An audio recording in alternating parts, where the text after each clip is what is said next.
नमस्कार दोस्तों, स्वागत है आप सभी का आपके अपने चैनल आरके मिक्स एंटरटेनमेंट पर। आइए आज हम सुनते हैं कथा भगवान श्री हरि विष्णु के महात्म्य से परिपूर्ण योगिनी एकादशी की। दोस्तों, योगिनी एकादशी का हमारे धर्म में बहुत अधिक महत्व है, क्योंकि यह दिन इस लोक में भोग तथा परलोक में मुक्ति प्रदान करने वाला है। इस दिन व्रत के पुण्य प्रभाव से भक्तों के सभी पाप नष्ट हो जाते हैं और मन को शांति मिलती है। योगिनी एकादशी का व्रत प्रत्येक वर्ष आषाढ़ माह के कृष्ण पक्ष की एकादशी तिथि को रखा जाता है। इस व्रत की महत्ता का वर्णन स्वयं भगवान श्री कृष्ण ने युधिष्ठिर से किया था। तो आइए जानते हैं व्रत से जुड़ी कथा के महात्म्य को। प्राचीन काल में स्वर्गलोक में अलकापुरी नाम का एक नगर था। वहां के राजा का नाम कुबेर था। कुबेर एक शिव भक्त थे और नित्य दिन भगवान शिव की पूजा अर्चना किया करते थे। हेम नाम का एक माली पूजन के लिए उनके यहाँ प्रतिदिन फूल लाया करता था। हेम की विशालाक्षी नाम की एक सुंदर स्त्री थी।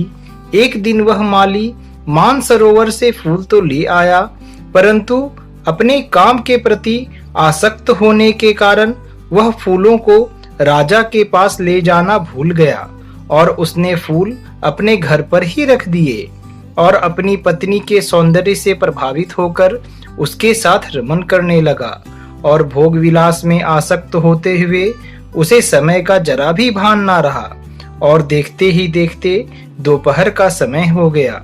दोपहर तक जब राजा के पास फूल नहीं पहुंचे तो राजा ने अपने सैनिकों को माली का पता करने के लिए उसके घर भेजा और कहा कि जाकर पता करके आएं कि हेम अभी तक उनके यहाँ फूल लेकर क्यों नहीं पहुंचा। सैनिक जब माली के घर पहुंचे तो उन्होंने उसे अपनी स्त्री के साथ रमन करते हुए पाया और वापस आकर सब कुछ महाराज को सच सच बता दिया। यह बातें सुनकर राजा कुबेर क्रोधित हो उठे।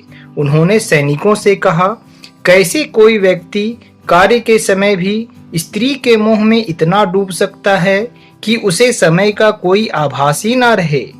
उन्होंने तुरंत उस माली को दरबार में पेश करने का हुक्म दिया। हेम महाराज के भय से कांपता हुआ दरबार में उपस्थित हुआ। राजा कुबेर ने क्रोध में आकर उससे कहा, अरे मूर्ख, काम के समय पर तू स्त्री के मोह में सब कुछ भूल गया। तूने मेरे इष्ट देव भगवान शिव का अपमान किया है। जा, मैं तुझे श्राप देता हूँ कि तू अपनी स्त्री का वियोग सहेगा और मृत्यु लोक में जाकर एक कोढ़ी का जीवन व्यतीत करेगा। महाराज कुबेर के श्राप से हेम माली का स्वर्ग से पतन हो गया और वह उसी क्षण मृत्यु लोक अर्थात पृथ्वी में पहुंच गया। पृथ्वी लोक में पांव रखते ही उसे कोढ़ हो गया और वह अपने जीवन में अत्यंत दुखों का भोग करने लगा। भयानक जंगलों में वह बिना अन्न जल के भटकता रहा। एक दिन ऐसे ही भटकते हुए वह मार्कंड ऋषि के आश्रम में पहुंच गया। वहां पहुंचकर वह मार्कंड ऋषि के पैरों में गिर गया और उनसे उसके दुखों को दूर करने की याचना करने लगा। उसे देखकर मार्कंड ऋषि बोले, तुमने ऐसा कौन सा पाप किया है जिसके प्रभाव से तुम्हारी यह हालत हो गई है। तब हेम माली ने सारा वृतांत उन्हें कह सुनाया। यह सुनकर ऋषि बोले, हे वत्स, तूने मेरे समक्ष सत्य वचन कहे हैं और अपनी दुखमयी कथा सुनाई है, इसलिए मैं तेरे उद्धार के लिए एक व्रत बताता हूँ।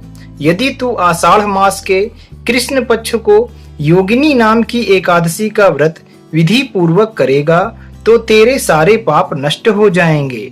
मार्कंड ऋषि की सारी बातें सुनकर हेम ने उनसे व्रत की संपूर्ण जानकारी लेकर विधि पूर्वक योगिनी एकादशी का व्रत आषाढ़ मास में संपूर्ण किया और भगवान श्री हरि विष्णु की कृपा और व्रत के पुण्य प्रभाव से पुनः अपने पुराने स्वरूप में लौट आया और स्वर्गलोक में अपनी स्त्री के साथ सुखपूर्वक जीवन व्यतीत करने लगा। आइए दोस्तों, अब जानते हैं कि इस दिन भगवान श्री हरि की कृपा प्राप्त करने के लिए आप इस पुण्य व्रत को किस प्रकार से कर सकते हैं। दोस्तों, एकादशी के व्रत की शुरुआत दशमी तिथि से ही हो जाती है, इसलिए व्रत से एक दिन पहले भी तामसिक भोजन का सेवन नहीं करना चाहिए। एकादशी के शुभ दिन में स्नान आदि करने के पश्चात साफ वस्त्र धारण करें और भगवान श्री हरि विष्णु की प्रतिमा के सामने बैठकर हाथ में गंगा जल लेकर व्रत का संकल्प लें। इस शुभ दिन में व्रत का संकल्प करने के पश्चात माता तुलसी एवं भगवान भास्कर को जल अवश्य अर्पित करें। अब अपने घर के मंदिर में दीप प्रज्वलित करें और भगवान श्री विष्णु का गंगा जल से अभिषेक करें और उन्हें पुष्प एवं तुलसी दल अर्पित करें। दोस्तों, एकादशी के व्रत में पूर्ण दिवस का उपवास रखने से पहले अपने स्वास्थ्य का ध्यान अवश्य रखें और उसी अनुसार व्रत के नियमों का पालन करें और अपनी पूजा विधि विधान से संपन्न करें। इस शुभ दिन में पीपल के पेड़ की पूजा करना भी काफी फलदायी होता है, इसलिए अगर हो सके तो इस दिन पीपल के वृक्ष की पूजा अवश्य करें और उन्हें जल जरूर अर्पित करें। भगवान श्री हरि विष्णु की पूजा में इस बात का अवश्य ध्यान रखें कि आपकी पूजा सामग्री में तिल, फल, पीले पुष्प और तुलसी दल अवश्य रूप से हों। इस दिन भगवान श्री विष्णु के साथ ही माता लक्ष्मी का पूजन भी पूर्ण विधि विधान से करें। इसका बहुत ही शुभ फल प्राप्त होता है और साथ ही व्रत से जुड़ी कथा का पठन या श्रवण अवश्य रूप से करें। दोस्तों, एकादशी के व्रत के पारण पर अगर हो सके तो अपने आसपास के ब्राह्मणों को दान जरूर करें और उन्हें भोजन अवश्य रूप से कराएं। आइए दोस्तों, अब जानते हैं कि साल 2024 में आप योगिनी एकादशी का पावन व्रत किस तिथि को कर सकते हैं। साल 2024 में योगिनी एकादशी के व्रत की शुभ तिथि 2 जुलाई दिन मंगलवार को है। इस दिन एकादशी तिथि 1 जुलाई को सुबह के 10:26 से आरंभ हो रही है और इसका समापन 2 जुलाई को सुबह के 8:42 पर हो रहा है। द्वादशी के दिन अर्थात 3 जुलाई को व्रत के पारण करने का शुभ समय सुबह के 5:28 से सुबह के 7:10 तक का है। दोस्तों, आप सभी पर भगवान श्री हरि की कृपा हमेशा बनी रहे। अपना अपार स्नेह और समर्थन हमारे चैनल को देने के लिए आपका कोटि कोटि धन्यवाद। अपना स्नेह यूं ही हमसे बनाए रखने के लिए हमारे चैनल को सब्सक्राइब जरूर करें।